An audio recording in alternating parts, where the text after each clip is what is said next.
Once in a while, a sitcom comes around that makes it big. Not just big, but dominates the entire primetime lineup big. You know the kind: Friends, Cheers, Happy Days, and the Big Bang Theory. Yeah, that's just not my thing. Sorry guys, that's a story for another day. Every network seems to have one and loves to show them off to no end. For ABC, that was Modern Family, a truly remarkable sitcom that was about, what else? A modern family. More specifically, three families that were all connected. One traditional family, one family with an age gap and a stepson, and one family with a gay couple and adopted kid. If you don't know how the family is connected, then let me fill you in. Jay here has two kids, Claire and Mitch. Claire married Phil, and the two of them have three kids, Haley, Alex, and Luke. Mitch, who's gay, is living with and then later marries Cam, and the two adopted Lily from Vietnam. Jay married Gloria, who had Manny in a previous marriage, and later on the two have another kid named Joe. There you go, that's your crash course on Modern Family, no refunds. The whole point of the show is watching each branch of the family go on real-life adventures, with some exaggeration of course. The writing thrived on misunderstandings, subtle innuendo, and simply watching these well-developed characters bounce off each other. This is one of those shows where you can put any combination of characters together and expect gold almost every time. In short, Modern Family was something special. It lasted for 11 seasons and was amazing from beginning to end. Actually, only 2 of those statements are true. Around season 5, the show started getting a little bit weaker, but then it completely fell apart at season 6. It was to the point where if you really looked at it critically, it was an entirely different show, complete with new writing styles, new structure, and new characters on all fronts. I'm surprised just how few people talk about this. Many online critics have cited the show's drop in quality, but nobody has discussed it at length, especially in review videos. Well, let's fix that. Let's find out what exactly derailed Modern Family. For the sake of this video, I will split my reasons up in 3 sections. So, on to the first section. Number 1. The characters. What happened to these characters really astounds me. Not since the likes of Drawn Together Season 3 have I seen such character derailment. Hardly any of these characters are even recognizable anymore. We saw some signs of this in Season 5, but when Season 6 rolled around, it was a completely different cast. And I don't mean that literally when it comes to actors, stop typing, I mean when it comes to the characters. What was once a lovable family unit of misfits and oddballs has become a cesspool of greed, selfishness, and hatred. Want proof? You got it. Let's start with an easy one, Phil Dunphy. Phil was the wacky, crazy dad archetype done right. He's a kid at heart, but he's still competent. He tries too hard to be cool at times, but still manages to be a respectable dad and authority figure. He's idealistic about family life and perhaps a bit overzealous, but through thick and thin, he's always there to lend a hand. But that didn't last. Essentially, he went from a Mr. Neutron to a Mr. Turner. Half the time, he's not a functional member of society anymore. He went from the childish but respectable type of dad to a blithering moron who gets bullied by a magic shop employee. One who's no less than half his age, might I add. Now, to be clear, Phil was probably one of the characters who suffered the least. That's because new Phil, as I've dubbed him, didn't stay on the whole time. Every so often, the real Phil would come back for a guest star appearance or something. But for the most part, new Phil was the star of the show. And with him, the only joke they can ever seem to tell is, "Hey look, Phil is acting like an idiot again. Let us all point and laugh at him." We don't really see Phil being a well-meaning father who goes too far, like when he tries to be a disciplinarian and good cop bad dog. No, it's all crazy, stupid, new Phil, who's basically the same thing as Homer Simpson, Peter Griffin, and all these dumb dads.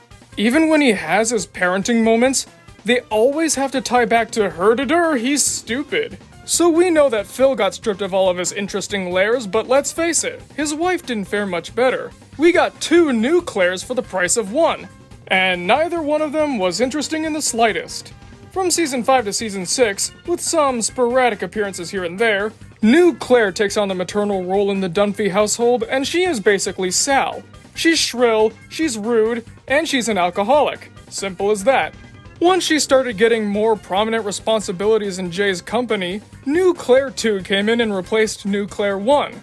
Now she's a stiff, authoritative businesswoman who don't need no man. She's one political and vaguely threatening tweet away from being Jailbreak from the Emoji Movie, and I'm not exaggerating. She's basically a power-hungry tyrant who's endlessly aggressive. She's no longer the voice of reason who's trying to have the ideal family but is too much like her father for her own good. No, New Claire 2 is basically what happens when you uproot a character and put them in a new environment that they don't belong in. They tend to change who they are in this kind of environment and adapt to their surroundings. And what's more fun than an office, am I right? No, not the office, an office. Sadly, these corporate and cutthroat surroundings have rubbed off on Claire, transforming her entirely, and also making her a lot less fun and hardly as sympathetic. It's not like their kids got off easy either. New Luke is Chris Griffin, and that's all. Now I understand, as Luke got older they couldn't stay with the weird tween angle for much longer, but did they really have to make him so generic? Name any other edgy yet stupid teenage boy character and that's New Luke. Lustful? Yes. Dim-witted? For sure. Boring? Absolutely. Never once did I feel anything for New Luke. Even in Spring Break, where New Phil thinks that New Luke is growing up way too fast, I didn't feel anything for his struggles. Not that he's growing distant from his dad, not that he's insecure, nothing. Why? Because his character is made on an assembly line like the Terminator. But unlike the Terminator, New Luke isn't given any new or unique situations to make him stand out. If it's a plot about a teenage boy that you've seen a million times, the New Luke has been a part of it. Now I'm gonna be honest here. Alex has always been my least favorite character. She's basically a kid version of New Claire 2. She's grumpy, bitter, and has to be dominant in all situations. Regardless, there are times where we get to see her human side. In The Last Walt, she and Phil have a father-daughter outing where, over time, she sees that Phil is trying to make a special memory with her, and shows that deep down, she really does care about her father. Even if he can be a bit strange at times and doesn't necessarily share her moral values. Or in My Hero, when she and Haley lay their differences aside and Alex willingly takes flirting lessons from Haley. Even though the two are more often than not at each other's throats, they have a very substantial bonding moment. Or, most notably, in Goodnight Gracie, where Alex reads the minuscule letter that her grandmother left her when she passed away, and begins to question whether or not the two of them had that strong relationship that she always thought that they had. Well, I hope you enjoyed those, because they're basically all gone in the later seasons.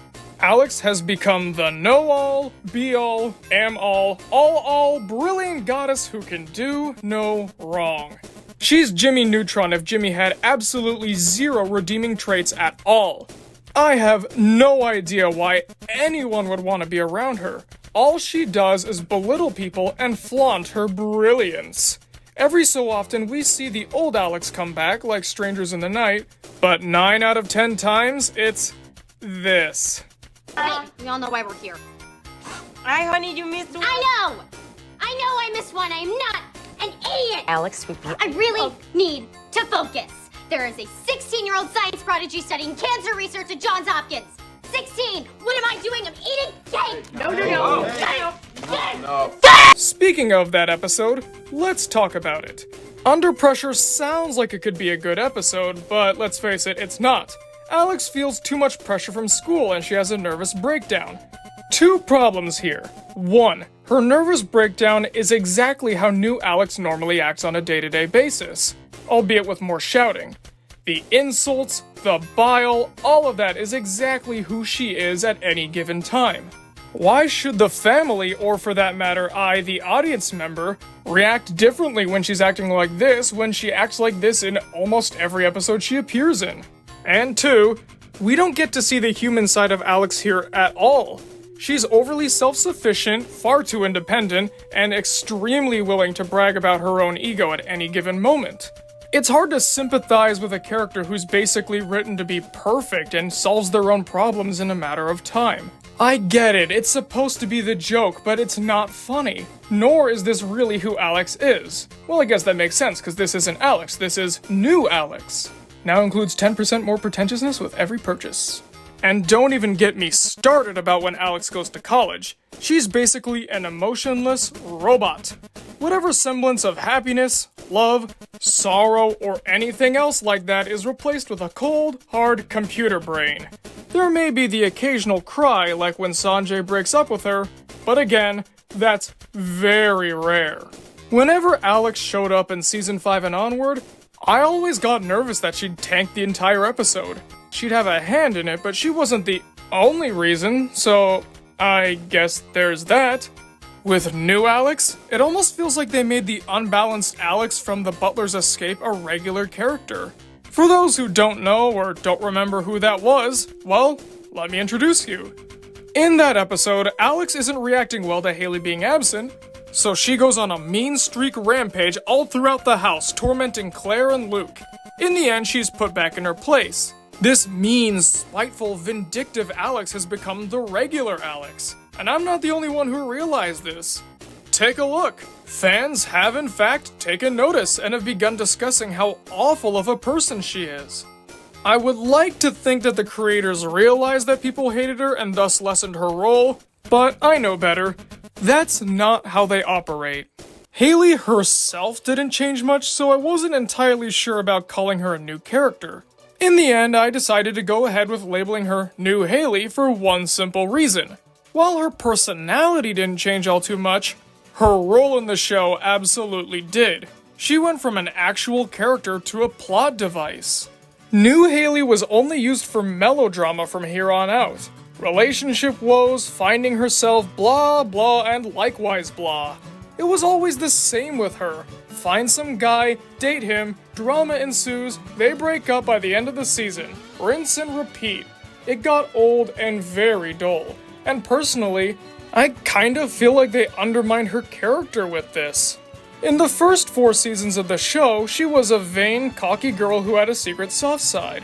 As time went on, we found out that she was a mirror of her mother when she was growing up, right down to the type of guy she was looking for. It's no coincidence that Dylan is basically a dumber, younger Phil.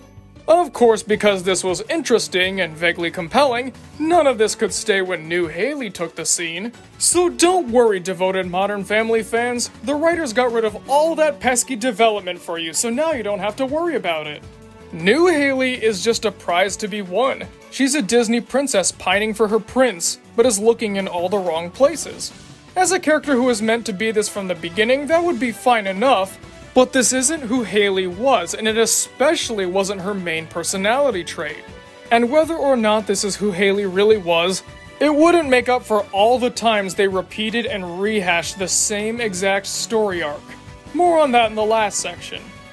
Now let's get on to the Pritchetts. Jay started off as the tough, gruff, rough, anything else with an uff, head of the family. One who has a very difficult time accepting new things, doesn't necessarily like his son-in-law, and tries to do all he can to be a great grandfather, probably to make up for his subpar parenting. He's not a bad guy, far from it, but it can be hard to see that with him being so closed off and afraid of affection. Still, what he wants. Or at least he used to. He grew up in a time and place where being aggressive was how you got things done. It's because of this that a lot of people are intimidated by him. Sounds like a great character, right? Exactly, he is. I know Phil may be the funniest character and Haley may be the most realistic when it comes to portraying their family role, but Jay has been my favorite for I don't even know how long. I feel like it's because he's pretty relatable a lot of the time. Maybe that's a selfish reason, but I'm a bit of an old soul. I too like to give little sarcastic quips when loved ones do something strange. I too like to point out what bothers me and not think twice about it. I mean, look what I'm doing now. This is probably gonna step on a lot of toes, but I'm gonna do it anyways, because I don't care. I want my opinion to be heard. So as you can imagine, when New Jay came around, I got ticked. New Jay is purely comedic relief. He is either one of two things, overly attached to his dog Stella, or an out-of-touch old man who doesn't understand why those dang kids walk around with their loud music and pants hanging down. And heck, sometimes it's both at the exact same time. An obsessive dog lover who is out of touch with everything. The biggest example of these episodes are Double Click, Sleeper, and, well, the whole Stella's bed storyline. I don't picture Jay doing this at all. New Jay, on the other hand, it's right up his alley. He's a total goof. I can't take him seriously. Look at the episode where he gets his own blog. The single joke they tell in this entire episode is, her, an old man is whining. Her, old man doesn't get the internet. Her, old man doesn't understand cyberbullying. That's all it is. To be fair, New Jay isn't in every episode. The producers decided to book Jay to have an occasional walk-on like in Knock 'Em Down, but they are few and far between. I see no difference between New Jay and Abe Simpson or Big Bad Billy Gotetsky. Yeah, it's that bad. Not helping that, once again, Gloria remained the same. Good for you, Gloria. You're one of the 2 characters who managed to stay on the show from beginning to end. Not like that's really something to celebrate, though. You know what? I really miss Manny. When he left the show and was replaced by new Manny, I think the entire series suffered as a result. I mean, he wasn't the best character, but man, you know that old saying that you never know what you really have until it's gone? Yeah, that's Manny in a nutshell. In short, Manny was an adult in a kid's body. He was sophisticated, cultured, and a bit too persnickety. Due to his nature, Manny was often seen as an outcast. The poor kid had a hard time making friends, especially girlfriends, which he always ran after.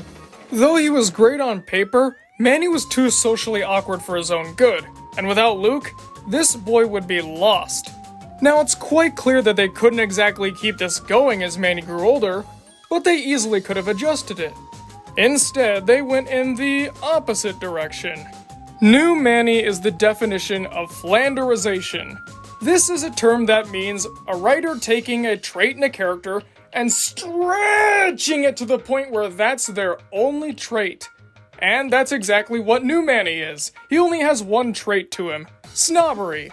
New Manny is hardly human at all. He feels like one of those mustache-twirling bank manager villains in those "We Gotta Save the Rec Center" specials. Manny was a well-rounded character with hopes, dreams, interests, and fears. New Manny is just this. Thank you for coming. We're here to teach these gentlemen how to communicate in the 21st century. Let's go around and each say the gender pronoun we prefer. I'll start. I'm cisgender, he/him. I never knew Twitter had a physical form, but there it is. It's New Manny. And whenever he has a struggle, I never feel bad for him anymore. It's all moping and whining from him and groans and sighs from me. Whenever the original Manny had an issue like this, like when he didn't get the role he wanted in a play, it was so overdramatized that you couldn't help but laugh. But here, like when he breaks up with Sherry, it's played totally straight, but with the same level of over-the-top nature. With a character with no uniqueness or interesting anything at all, why should I care? It's also worth noting that Manny used to be one of the least popular characters on the entire show, as many critics and fans alike found him annoying. I was always in the camp that said that they were being a little too hard on the guy. They seemed to be looking forward in time and reviewing new Manny, not the real Manny. They basically ignored his personality and development with Jay and passed him off as some annoying fop. I guess the creators got inspired by that because here he is. Oh, joy. New Manny isn't the only version of a previously beloved character that is basically a Flanderized mess. Why is that? Oh hey, that sounds like a perfect segue to the Tucker Pritchett household. And for that matter, Lily Tucker Pritchett. Lily Tucker Pritchett with a hyphen, of course, because otherwise, the Tucker part's just a middle name, as we've come to learn. The whole point of Lily's character was that she was a little girl saying grim and adult statements. She was surprisingly mature for her age. As she got older, this would naturally have to change, but it didn't have to change this much. With age comes a new demeanor, of course. Nobody's the same person as they were when they were 5, or at least, they're not supposed to be. When Lily grew up, I kind of expected her to be a child version of Dwight from The Office. But instead, she's a heartless monster who takes pleasure in the pain and suffering of others. I'm serious. This girl needs help. There's something seriously wrong with her. There is no way on earth a child should be this brutal. It's to the point where it seems like she doesn't even care about her parents anymore. This is the perfect example of the writers trying too hard to top themselves with every passing season.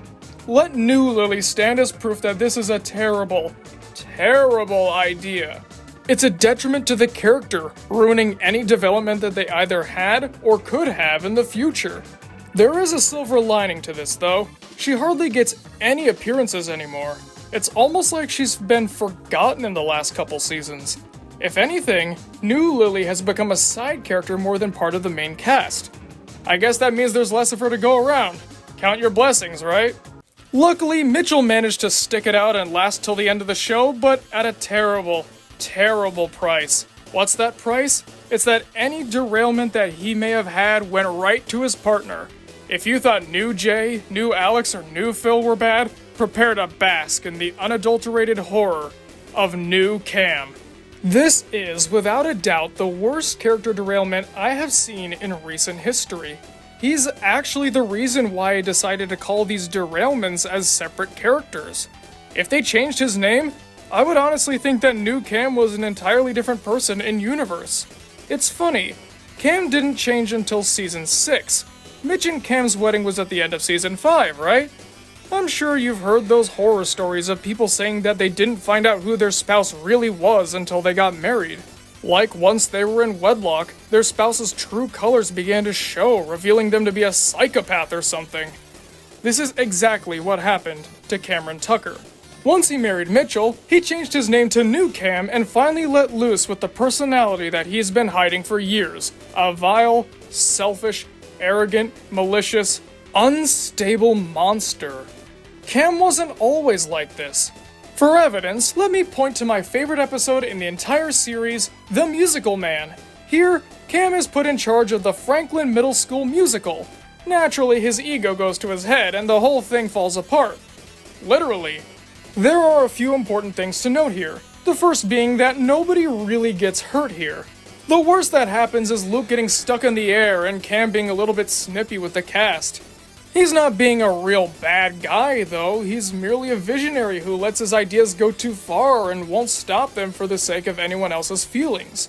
Another thing that helps matters is that Cam owns up to everything. In the end credits scene, he apologizes and owns up to what he's done.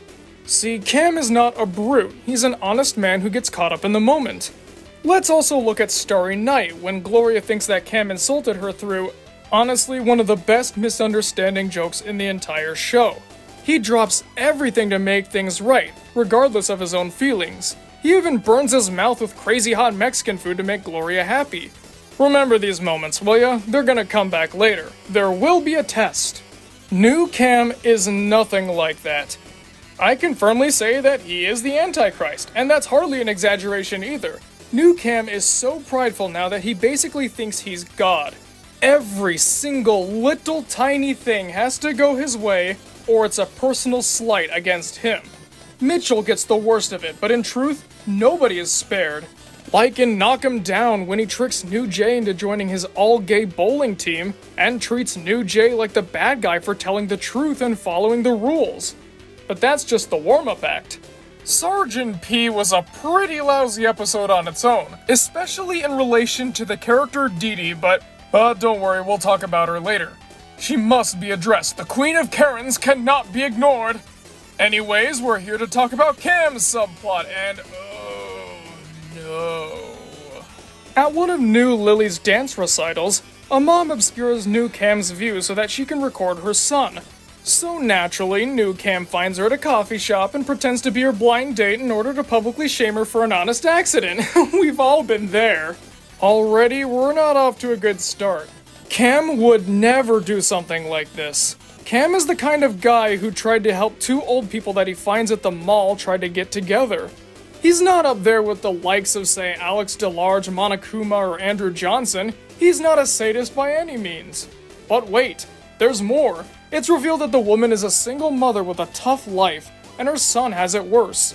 Ballet is the only thing that can make him happy. Without it, his life is nothing but constant misery. Too bad New Cam doesn't care. He publicly shames her anyways and is overwhelmingly proud in doing so.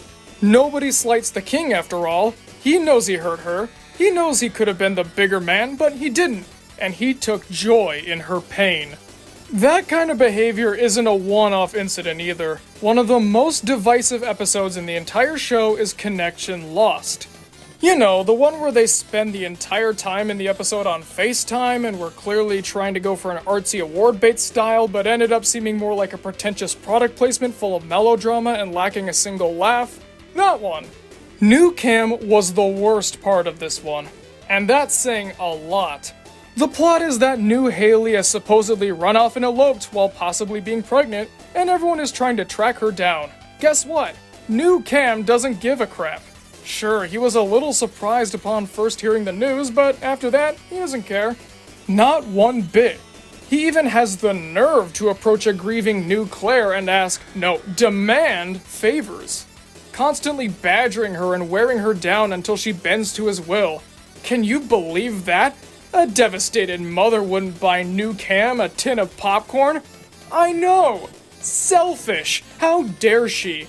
I hope you liked what you heard, because you get all this and more in the second half of the series. It's not going anywhere, isn't that great? Don't worry, I'll get to Joe soon. He wasn't in the original season, so I can't cover him yet. Trust me, we have a section carved out for new characters like him. As you can see here, the characters went through major transformations, and none of them were positive. They took lovable and layered characters and either boiled them down to a singular joke like Phil, or made them entirely different characters like New Claire. If a show is like the human body, then the characters are like the bones. They're the structure, they're the things that hold the entire frame together. So if they falter, everything else falters around it. And that leads us right into the next section. Section 2. The writing. When you don't have good characters in a character-based series, the writing tends to falter. It's like having a car with an origami engine. If the part that drives things along is weak, everything else is going to be weak as well. One of the things that always amazed me about the first 4 seasons is how rapid fire everything was. It was a joke every 30 seconds and nearly all of them hit. Not only that, but it was able to get us to feel for the characters at the exact same time. It was tightly written and amazingly paced. Not too fast, not too slow, practically perfect in every way. Can't say the same thing about the later seasons. Everything feels so slow, and not the good kind of slow either. This isn't the kind of slow where it takes its time, amounting to some amazing payoff or deep character development. No, it's the kind of slow that's dull and meandering, like a high school math class. The joke count has severely dropped. The show has become less of a rapid-fire comedy, and now more watching these characters be the characters. And that's really it. Now, to be fair, I like those kinds of shows, but not when they started off as something completely different. And once again, this wouldn't be so bad if the characters were any good, but they're not. I know we just finished the character segment, but we have to go back. With the characters becoming so simple, the writing around them has become equally simplistic. Let's take Phil, for instance. In the first 5 seasons, the jokes around Phil were either him being an idealistic man, having strange interests, or something along those lines with a little bit of variation here and there. New Phil is entirely different. He joins the Homer Simpson club of unbelievably moronic fathers. Anything he does now is basically a reskin of something that's already been done by, say, Tim the Toolman Taylor, Mr. Turner, or Peter Griffin. And the longer that the show goes on, the more eager they are in pointing out, haha, New Phil is stupid. New Phil wants to make his house look like 1980s kitty vomit. It's the same thing over and over again. This is the same treatment everyone else gets too, hardly any variation. This is what happens when a team of writers keeps trying to top themselves year after year. They try so hard to be even more outrageous than the previous season that they don't think about whether or not it fits with the character. And let me be clear, this is not a Modern Family only problem. This is a writer problem in general. Off the top of my head, drawn together, The Simpsons, Family Guy, SpongeBob, Fairly OddParents, Friends, and so many others that I'm blanking on have all had this problem. It's a natural trap to fall into because naturally you want your show to be successful, right? And what better way to make it successful than to make it interesting? Sometimes people will get bored with the status quo, so the writers feel like they need to shake things up by, say, adding a new character or going even further on the outrageous scale. Outrageous scale, by the way, is a registered trademark of Media Mementos Incorporated. Just thought I'd throw that out there. In all seriousness, I totally understand the mentality behind these decisions. That doesn't mean I agree with them or support them in any way, but I can at least see where they came from. But now back to Modern Family itself. The people liked Phil being wacky and silly, so the writers decided to have only that. People liked Gloria being a fireball, so they decided to have only that. People quote-unquote liked Alex being smart, so they decided to have only that. You see where I'm going here? Repetition does not make a good show, and for that matter, probably wouldn't make a good review either, so I'm gonna stop right there. The new seasons also seem to think that they're funnier than they really are. The jokes drag on a lot longer and reoccur far more often than ever before. They just won't die. In the closet case, for example, when Mitch and New Jay are trying to break into the Penguin's office, I'll explain who that is later, they use the same deal joke about 5 times in the same scene. It wasn't funny the first time, and it wasn't funny any of the other times either.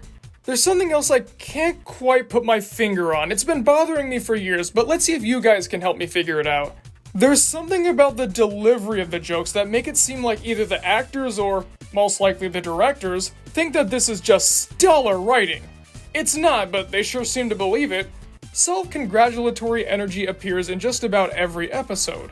Am I the only one who noticed this? Please, tell me I'm not. Please, tell me I'm not crazy here.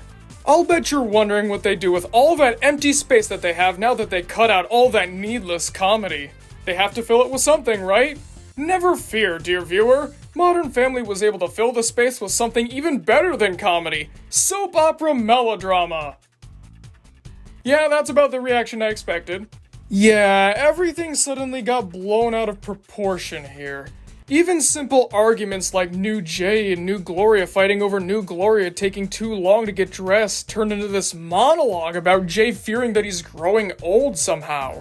That one in particular bothered me because up until this point, it had nothing to do with the episode. It was just another simple fight between Jay and Gloria like they always have. I saw no difference between this and the key argument they had in Manny Get Your Gun. It's the same thing.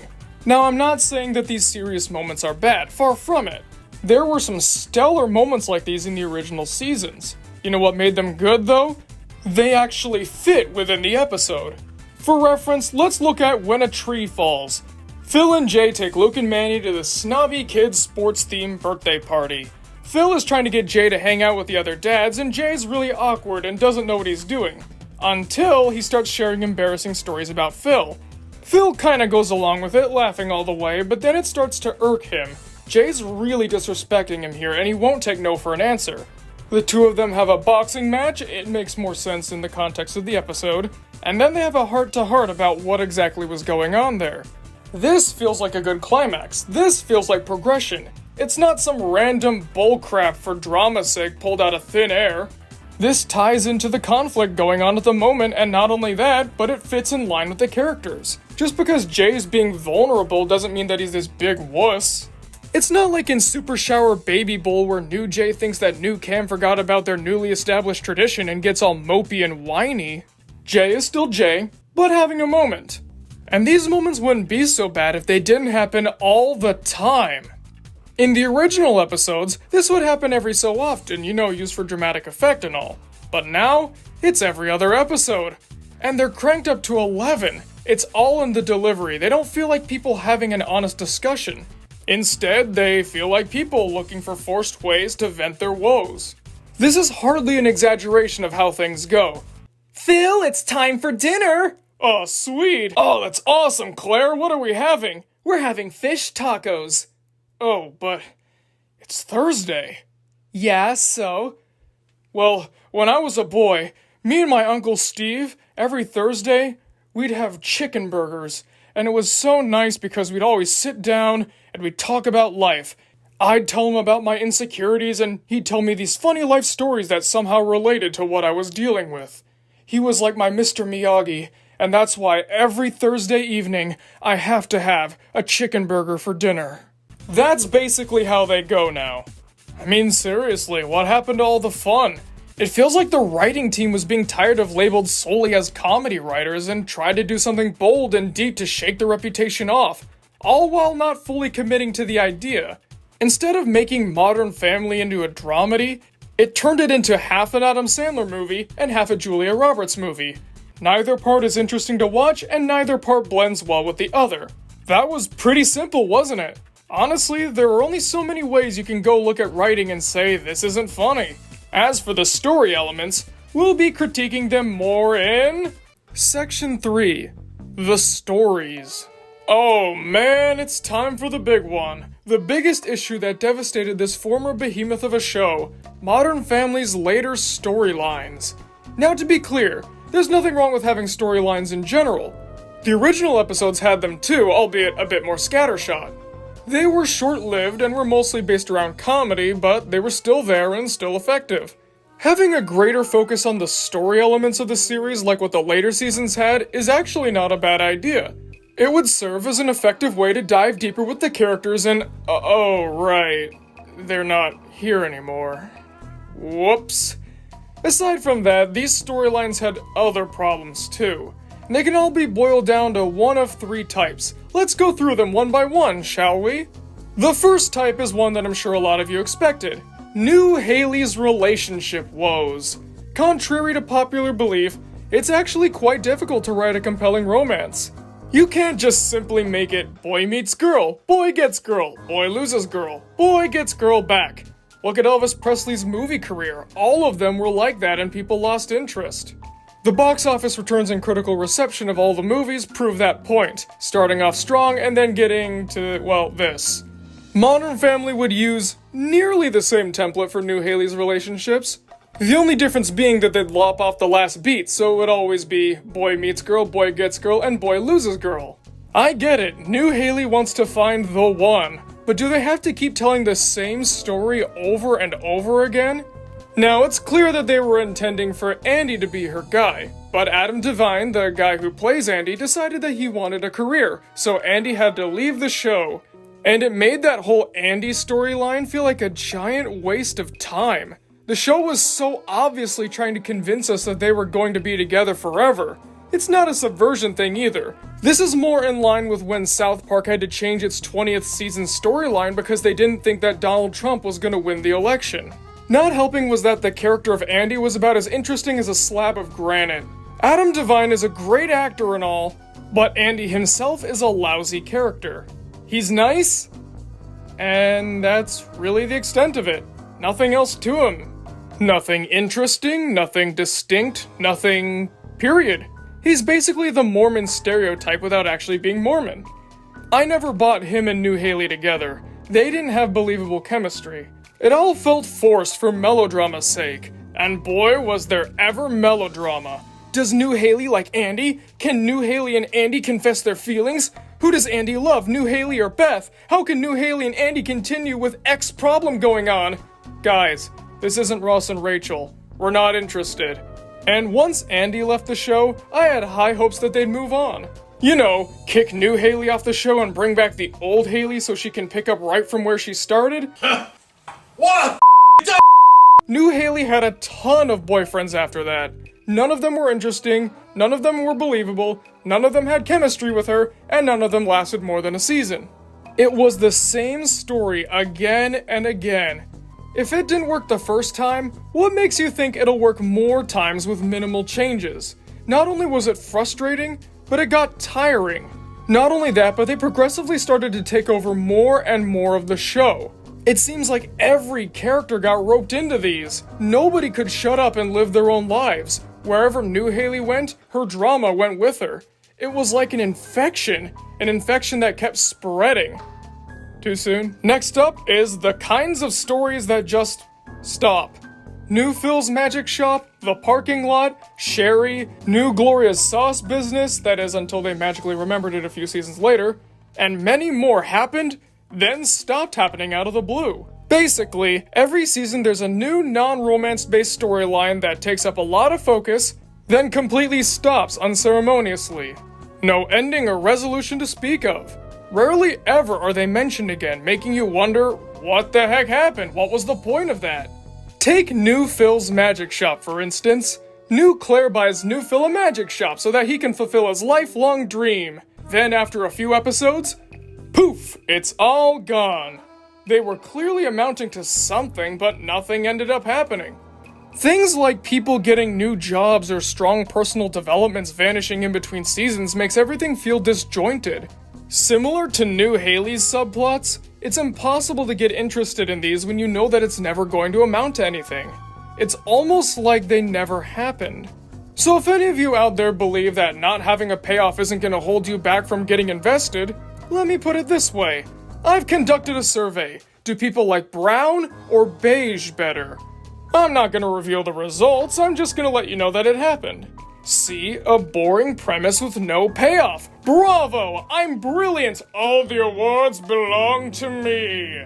I've also noticed a running theme with each of the dropped plots. They're always something like, blank gets a new job as a blank, or blank is having an issue with blank. Part of what made the original stories fun in the first place was that the writers drew inspiration from things that happened in their own families, so it gave the show a relatability factor. The newer storylines are the exact same things that the modern Simpsons seasons do. Fill up the runtime with as much stock plots and cliches as possible to keep padding out the episode count. Trust me, you do not want to be like modern Simpsons. If you thought that was bad, these are nothing compared to the third and final type of story, the ones with the new characters. This is a trap as old as time itself. When writers find themselves running out of ideas, they tend to shove in tons of new characters with the vague hope that one of them will make things interesting again. You know, the shows like Happy Days, The Brady Bunch, The Fairly Odd Parents, and even Friends was kind of guilty of this to some extent. Mostly referring to the likes of, say, Emma and Mike. Well, Modern Family is not only cut from the same cloth, but in some ways, it outdoes those shows. First off, let's list some of the new characters that they added.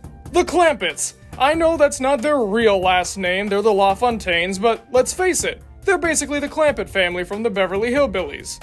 Their only difference is the added element of the weed jokes. Ooh, I'm so glad they did that. You see, it's funny because no one has ever done weed jokes before, not a single person, it's completely unheard of. And the ways they do it are so unique because of it. It makes them like real characters and totally not one-note stereotypes. Wait, no, I'm lying. I've worked out a little bit of a test to see if you guys out there would think that the Clampett family is funny or not. Do you guys like Larry the Cable Guy? Well, how about 4 of them? And how about we make those 4 Larry the Cable Guys say nothing except for weed jokes and sexual references like all the time and have nothing else to them? You make the haha now, right?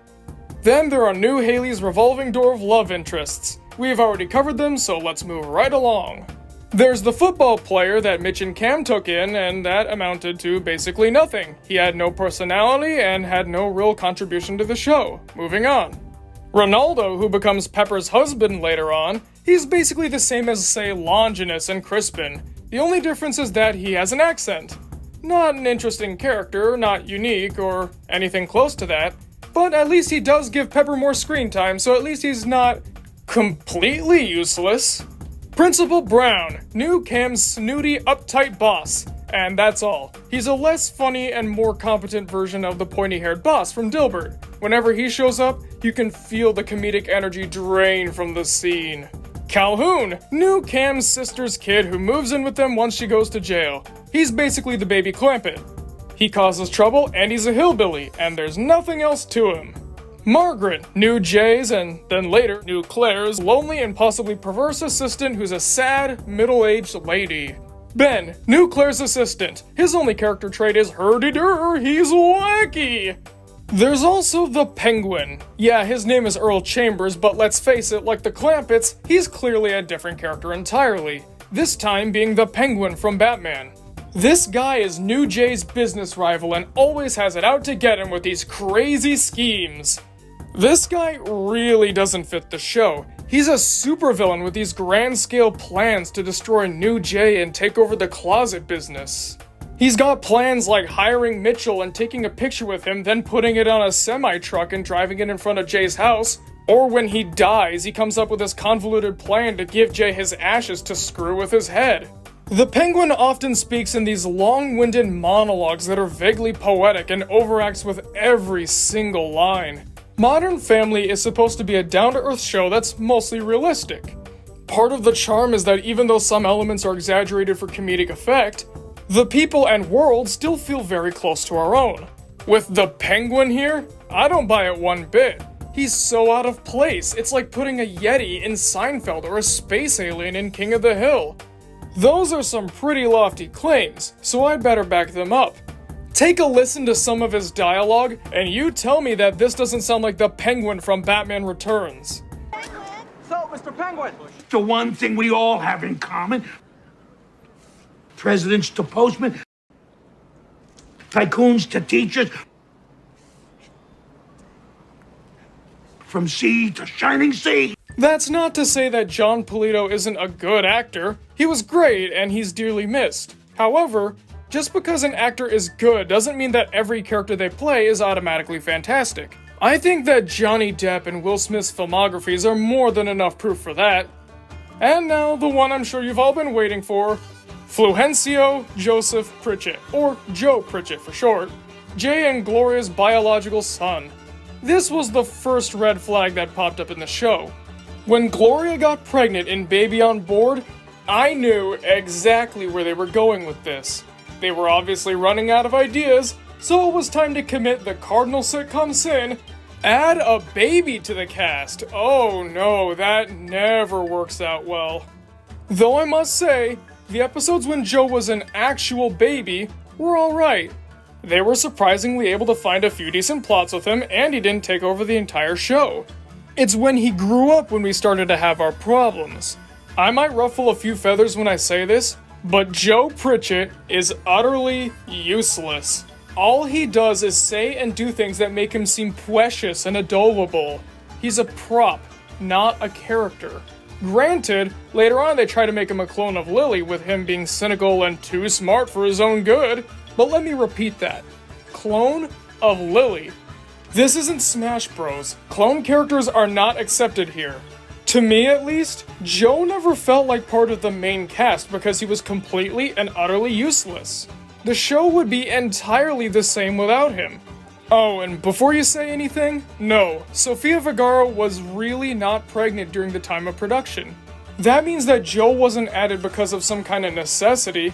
No, they added him in for no purpose really, just to shake things up. Other than that, like I said, he doesn't do anything. The show's over and I'm still waiting for him to do something. And this isn't even including all those other characters from the first half of the season that get a lot more prominence later on. However, with this additional focus comes the same derailment that came with the main cast. With the introduction of Ronaldo, Pepper gets a lot more screen time, which is always nice. My only complaint is that he gets a lot more story-focused episodes now. Pepper is primarily supposed to be a comedic relief character, but now we get plotlines like him being lonely because he doesn't have any straight friends, so he globs onto new Phil. Even so, Nathan Lane is always a joy to watch, and most of the episodes with Pepper in them are usually a bit more tolerable. Pam, Cam's sister, moves in for a season or so. She went from a rougher girl version of Cam to a basket of emotional instability. Gil Thorpe is gay now? Where did that come from? Was that really necessary? No. Did it add anything to the character or story? Not really. It just happened. Simple as that. Dee Dee, the de facto main antagonist of the show, appears far more often. While her character hasn't changed, the way that the show views her is very different. Early on, Dee Dee was seen as a crazy, manipulative, yet broken and sympathetic individual who was feeling guilty about breaking up the family, but who also didn't know how to deal with her jealousy, and the fact that she wasn't a good parent to Mitch and especially Claire. In the newer episodes, for some reason, they try to paint Dee Dee as the good guy. Her craziness, overbearing actions, and controlling nature was actually love. That means that Mitch and knew Claire were the bad guys for turning her away. They pushed her away when all she wanted to do was love them. Yeah, I'm calling bull on that one. Sonia is Gloria's sister who got screwed over so that Gloria could come to the United States. Sonia must have got some kind of secret job working for the Penguin because she too became a supervillain style character. She goes from a sad and self-loathing woman who has some vague hope of getting a better life and breaking away from her mother, to being a maniac who tries to kidnap Manny, her own nephew, hijack Gloria's sauce business, and manipulates men for money. Like, seriously, what happened? This isn't character progression, this is changing the character entirely. Now she's right up there with the Joker, or Catwoman, or Andrew Johnson. Look, I get it. Shows need to have side characters. The original seasons had them too, but there were a few key differences. First off, the original seasons prioritized quality over quantity. The likes of Gil Thorpe, Dylan, Sal, and Frank Dunphy were well-rounded characters with a lot to offer. While there were not a ton of reoccurring side characters, the ones that were there were interesting, entertaining, and developed enough to get a ton of mileage out of them. The new seasons shove a ton of new characters in our faces, and not one of them is interesting enough to hold their own. But that's not the worst part. The newer characters end up taking spotlight away from the family. So many times in the later seasons, a good chunk of the main cast doesn't even appear. More often than not, it's the kids. It seems like a new network rule that these new characters had to have some integral part in half the episodes. You know what this reminds me of? Do you remember the very first thing I ever reviewed? It was the TV adaptation of Baby Blues. You know, an adaptation of a lovable family comic strip, but the show ended up making it a Simpsons-style sitcom that shoved new characters down our throats and prioritized them over the main ones? Yeah, the same thing happened in Modern Family. And because these characters are so one-note, all of their appearances blend together. And it gets worse when these characters vanish entirely. Yeah, much like the parking lot or New Phil's Magic Shop, these new casts of characters are prone to appearing for one season, maybe two, and then never appearing again despite all the constant reminders that they mattered, they existed, and they weren't going anywhere. Yeah, the Clampetts, Pam, Calhoun, that one football player guy I mentioned earlier, Dwight? Is his name Dwight? I think it's Dwight. Ben, and even Joe to some extent vanished from the show entirely. We're not given excuses for why they left.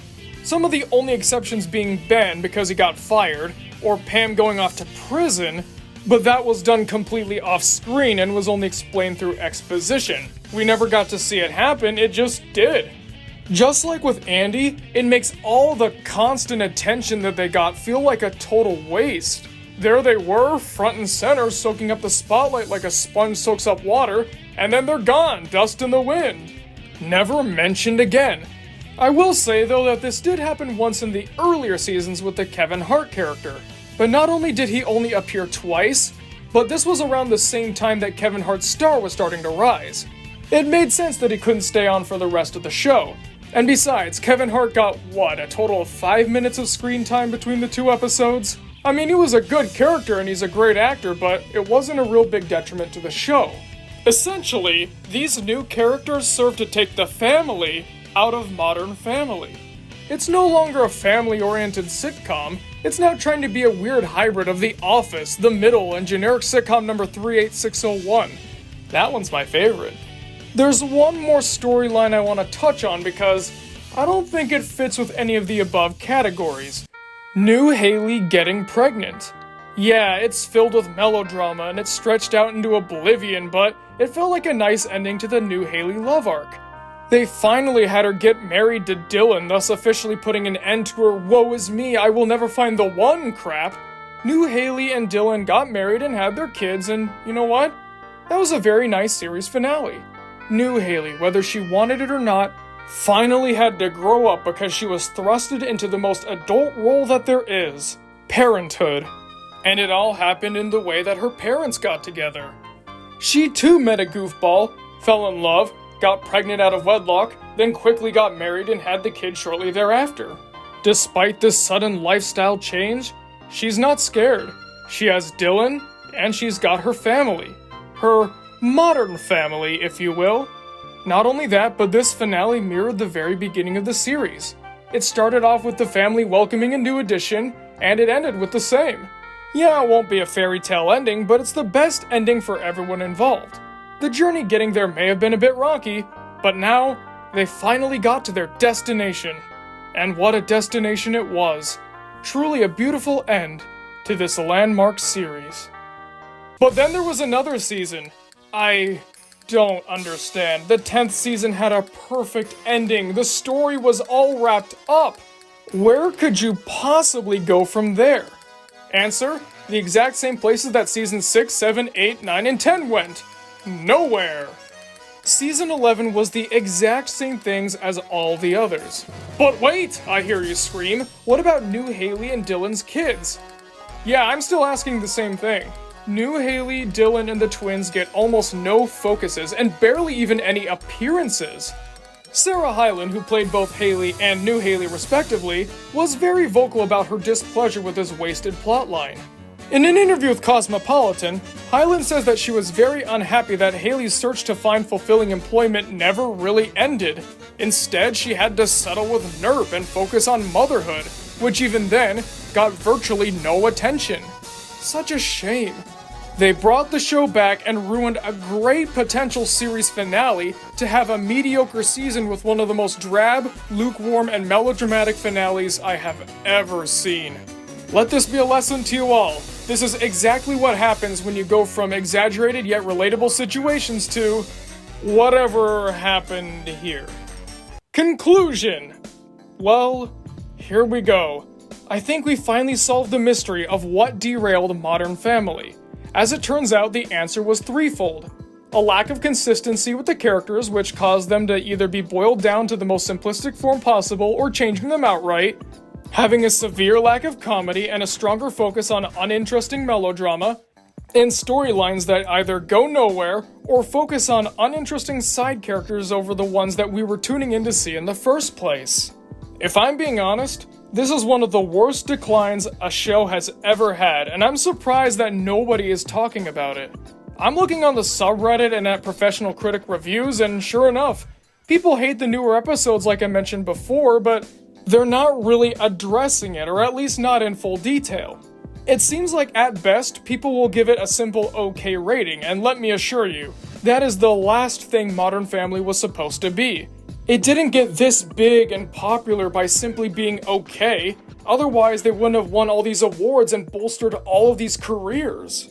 Modern Family had it all and threw it all away. Part of it is natural, of course. When you go on forever, you tend to run out of new and interesting ideas, but there was also a sizable amount of it that was part of conscious decisions. All the problems I mentioned above, like the bad stories or the boring characters or the derailment of the old ones, were all added by the people who ran the show.